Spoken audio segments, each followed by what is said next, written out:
Okay, so now I have all of my locations where I'll be drilling holes for wiring marked with little red X's, and that's where all my feeders will be dropped. And the nice thing about having a small layout is that I can turn it on its side, and it makes it very easy to drill and see what I'm doing. So pretty much I'm going to be, putting in again about a dozen feeders or more in various locations. Essentially, everything on either side of the switches. So all the turnouts will have feeders on all three sides, and then there'll be some more scattered around in different areas as well. So again, perhaps a little bit overkill, but this should provide for some pretty robust electrical conductivity around the layout and prevent any problems down the road that might develop over time as rail joiners maybe fail or lose conductivity. So anyway, I'll progress with the drilling, and then we'll work on getting some of the wires in place.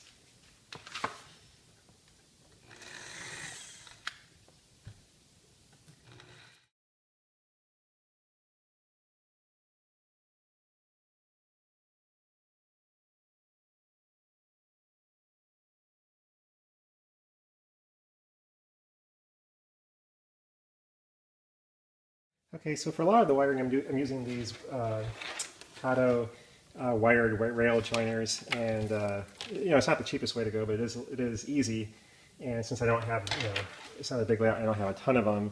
It wasn't a huge expense or anything. Okay, for some of these, it's going to be kind of hard to put the wires through the holes. And so what I'm going to do is use a drinking straw, and I'll be able to force the drinking straw through the hole, in theory. Okay, so I have the drinking straw pushed through. And I can run the wires through the drinking straw pretty easily until they pop out the bottom side. And I can pull the wire through and pull the straw out, and I'll have my wire set up through there.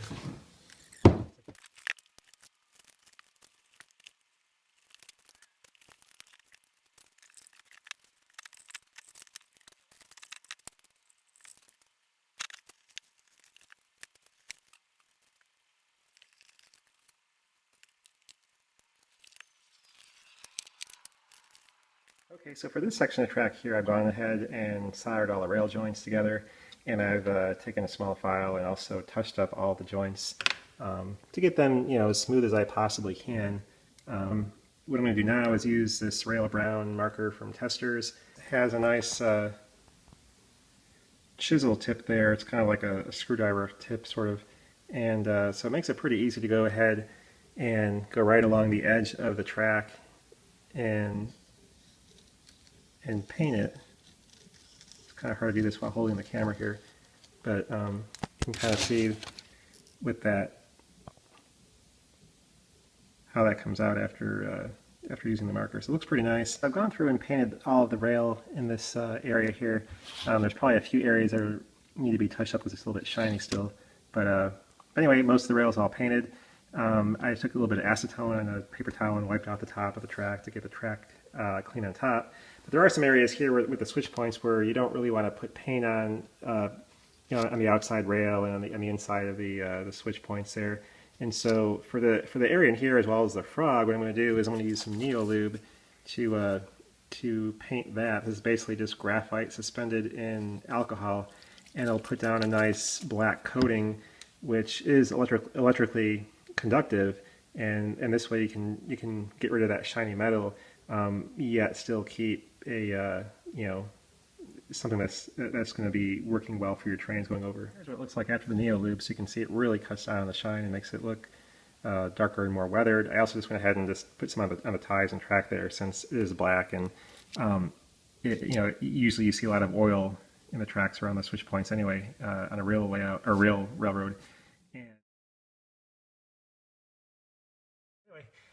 I'll go ahead and start doing some of these washes here, and nothing really scientific about this, but pretty much just go through and do these washes. This is just cheap craft paint from Hobby Lobby. I think I bought these. These are the $1 per bottle craft paints that I'm using, and just basically watering them down to a pretty liquid consistency, and then going through and hitting all the rail, or all the ties in the track, and pretty much that's all there is to it. Now, this first coat of gray isn't really going to look all that exciting, but you do need to let it dry, and it'll darken up a little bit. And then when we come back with a dark wash, which is sort of the main wash that I'm using to sort of weather this a little bit, that will really darken it up for the most part, and again kind of fill in a lot, or kind of settle into all the cracks and stuff. So the whole idea here is just to provide a little bit of a lightening to the ties themselves, kind of turn them from black to something a little bit more grayish colored, sort of a little brownish gray. And then when the wash hits it, it'll settle into all the cracks and kind of darken things back up again. But you'll have a little bit of a light color on top of the ties as well that'll be left to show through over here. And it's faint, but it's just enough to provide a little bit of highlight. And you can even go back and do a little bit of dry brushing after you've done all the washes. And it doesn't even have to be paint. You can come back with just some grayish colored weathering powders and hit the tops of the ties with that. And you're basically just trying to provide a little bit of contrast between the crevices and such in the ties and and the tops. But anyway, I'll finish this up and then come back here and we'll do the black wash and then see how things look after that.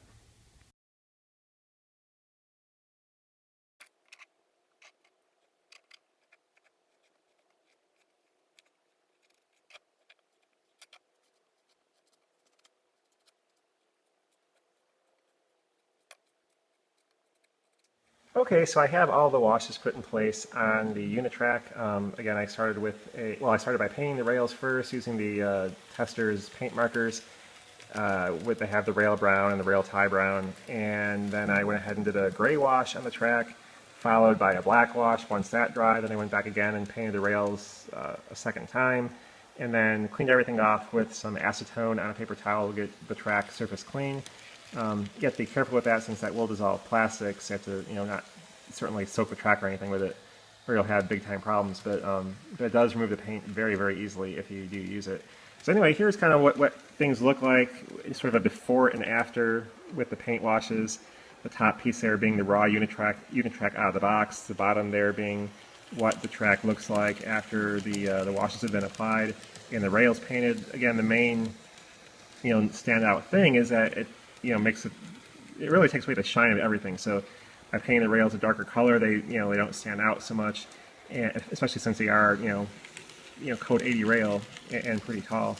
But the paint washes really do a good job with taking that shiny black plastic of the ties and toning it down and making it look a lot better. Maybe not perfect, but overall I'm pretty happy with it. I think it looks pretty decent. And again, I'll be ballasting this Unitrack anyway, and that'll also help kind of blend things together once all that's done. So things are progressing. Now, one thing about ballast I want to talk about briefly is I've been kind of playing around with different things with the ballast, but one thing I've played around with is changing the color of the ballast. And so what I have here is just this is some gray Woodland Scenics ballast, just to kind of use as a sample for this. And I got some of the AIM weathering powders. This is the grimy black. And so if you have some say you want this ballast, or say you want a darker ballast than what you have, but you have this ballast on hand, you can take some weathering powders of different colors and change the shade of it. So just a little bit of a sprinkle, not very much, of the black weathering powder. I'll put a touch more in there, although probably not. Just a little bit. So we got a little bit of the black weathering powder in there. And then we'll mix that up, shake it up good.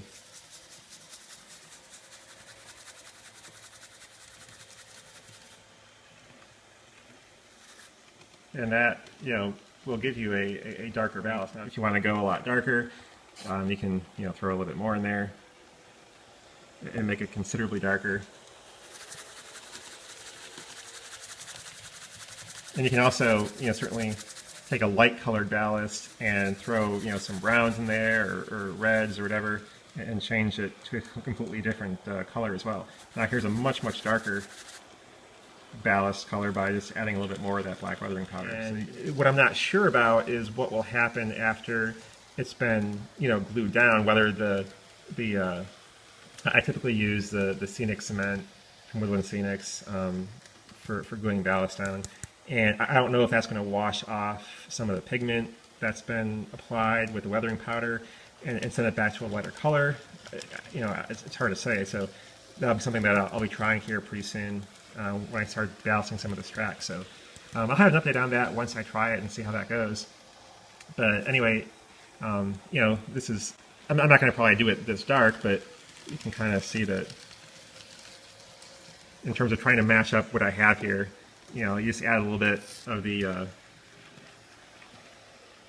you know, the powder, and suddenly now you have a ballast color that you know is a lot darker and kind of matches what this track is here. If you want to make the ballast a different color, try adding some weathering powders if you have them, or chalks or whatever, and you know, give it a try and see if it works for you. Again, I'll be having another video update on this once I actually ballast the track, and you know, apply, you know, some alcohol and some glue and see if that actually removes the color or leaves it, you know, as it is. But it is an easy way to tint the color of the ballast very quickly, and so that's something to definitely at least think about if you're about to do some ballasting. So anyway, that's all for now, and thanks for watching. I'll have another update hopefully the next week or so. Thanks. Bye.